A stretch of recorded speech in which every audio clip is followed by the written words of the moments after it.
Hey guys, this is Rick. I hope you're having a great day. Thanks for all the great comments on the previous video. Had lots of people sort of trying to nudge me a little bit into making update videos as I do the van. So I'm probably going to be aiming to do that if I can. I may not film myself actually doing the stuff, but like what I can do is sort of do a preemptive video where I can say, right, this is what I'm planning to do, this is what I'm going to be doing it with, and this is how I'm going to do it, and then perhaps come back afterwards and say, right, this is how it went, this is what went wrong, this is what went right.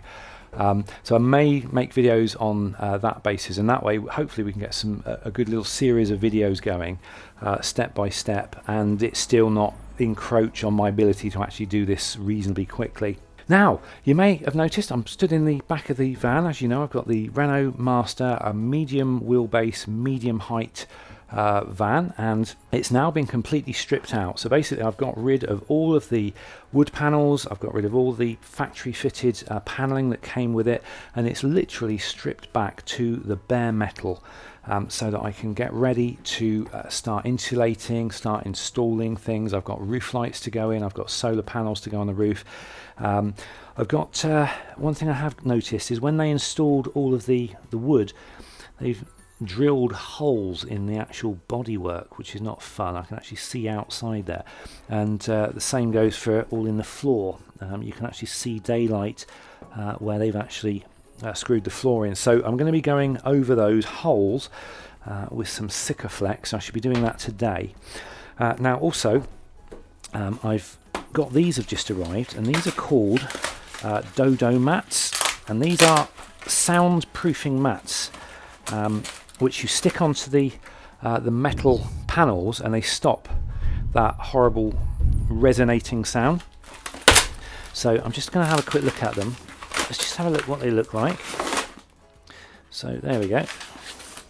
So these are like almost like butyl or bitumen type mats, and you just stick those on and they deaden the sound. Now I can't actually put most of those on yet because I'm not entirely sure about where the windows are going. Now I was over at Damon's field yesterday. I went over to visit Damon and had a cup of tea, and we sat in the back here and we basically sort of brainstormed ideas. Now originally I was going to go for the fixed bed, which is it was going to be basically a 4-foot bed, but after a lot of thought and a lot of sort of pondering, I couldn't really justify the amount of space that it was going to take up for the amount of times it would be used. It just didn't seem right, and it would make life really awkward for the rest of the van, basically because you'd be left with, you know, just this small amount, or just this small square area to have your kitchen, your bathroom, and somewhere to sit, and it was just going to be so cramped it just wouldn't work. If I had the long wheelbase version, it might have worked, but unfortunately I can't have the long wheelbase version. I just cannot accommodate it at home here. So what I'm going to have to do is obviously the bed will be a seat during the day, but then I can make it a bed at night, and also hopefully do it in such a way that I can leave the bed up. If I go for a weekend or for a week or whatever, I can leave it set up and still be able to live within the van. And so that's the plan. So what I'm going to go for is something similar to what Damon had in Nina last year, which is basically he had like this L-shaped seat that came around like that, and then the bit under this bit pulled out, and it became this like 4-foot double bed, and it was really, really comfortable because he had proper upholstery done on it. He actually had some upholstered cushions made specifically for it, so I think I may go for that. So I shall have a nice big seat in here. That also means I get to keep the 3 seats in the front, so I can actually have 2 passengers as well as myself. As you may have noticed, I've removed the bulkhead. That came straight out. So I think that's what we're going to go for. So we're probably going to go for a bench seat here, basically because I can use it as a day van, and if I want to just sit there and have a cup of tea, I can open the side door and look out at the views and enjoy that. Obviously if it's raining, I shall have a window in the side door so I can still see out. And then for the bathroom and the kitchen, I'm decided I'm going to go for a bathroom across the back, because there's loads of room here. If you think of the size of a shower tray, it's probably only like from there to about there. I actually need to properly measure up, and the width of the bathroom only needs to be the width of the shower tray. So I could easily have quite a good sized bathroom, almost as wide as I want it, because my last one was this tiny little cubby hole, which was sort of, you know, no bigger than about 2.5 foot square. But I can have a really good sized bathroom with a loo and still have enough room to have like a full tall almost like garage type segment, you know, like a service area where I can put all of my electronic equipment and, you know, the solar panel chargers and everything, and still have storage space for tables and chairs and all sorts of other things. And I could get that fitted into the back of the van and only really encroach sort of just over half of the wheel arch, which leaves all this space here for the seating and the kitchen. I could put the kitchen here with no problem at all, have it, you know, the unit sort of coming out over the door, and I could even have the fresh water tank here, like I did with my couple of vans ago. Actually, no, it was an earlier version of this one. I had a water tank here which I could fill from the side door. Sorry, camera's wobbling off. There we go. Hopefully you can see that. So yeah, I could have a fresh water tank here, you know, so I could fill it from there, and that way I can have the filler cap like in the back of the unit rather than coming through the side of the van. Or in the garage, I could have a fresh water tank in the bottom of the garage. I don't know, but that's pretty much the thinking I've got going on here. So there would be enough room for a door into the bathroom, which would be kind of central, I guess. I'd have a loo, a shower, a garage, nice big, more than 6 foot tall bed, which would be really good because I'm 6 foot tall. You need a little bit of extra room if you're 6 foot for a bed, because otherwise your feet sort of hang over the end of it.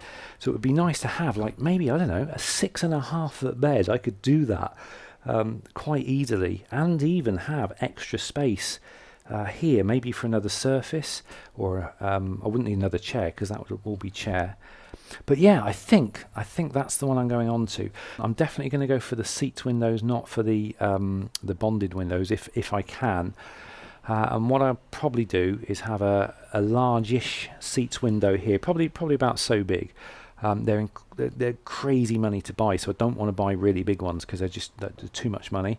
But I could have possibly a smaller one here, and then the same goes for the side door. I'd have the same size seats window here as I have on the opposite side, and then possibly a smaller one here. And I think that would be completely doable. Ooh.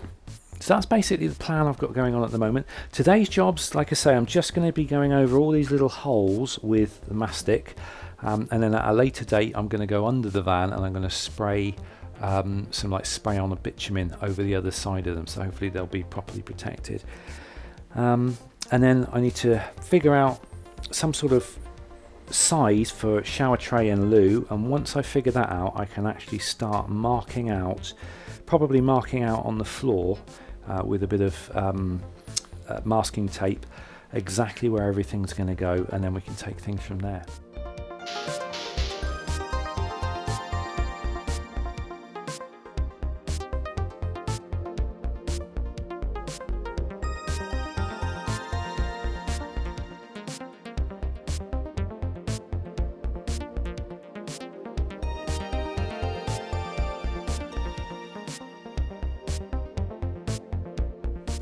There we go. I just wanted to put a few on just to see what they look like, and they do seem to get rid of that bowl. You got that wall going on there, but here it's much dead. But by the time I got all the insulation on there and the boards on and everything, it's going to be pretty quiet anyway. But yeah, I can do that later on. What I really do need to do though is go and get myself some measurements for a bathroom and make sure that I know sort of what size I'm dealing with, and then that's going to give me a much better idea of how everything else is going to go. So I really need to go away and do that, and then once I get the bathroom tray and Lou ordered, assuming it's going to fit in. Obviously I'm going to have to measure everything up, but as long as I can do that, then obviously I'm going to need to wait a few days for that to arrive, so I can then get on and do the things like this that I can do at my leisure. So let's get on with it.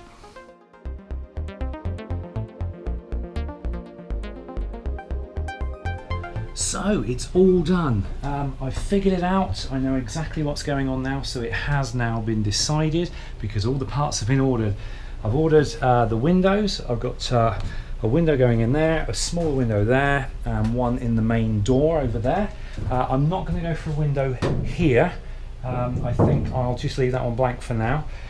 Now I've found a shower tray that has a built-in moulding for the toilet as well. So I've gone for a Thetford, I think it's a C220, and that shower tray will sit in here in such a way that I can get the door to open into the shower tray, or if it opens this way, so the shower tray will be there and the toilet will be there. Or is it the other way around? I can't remember now.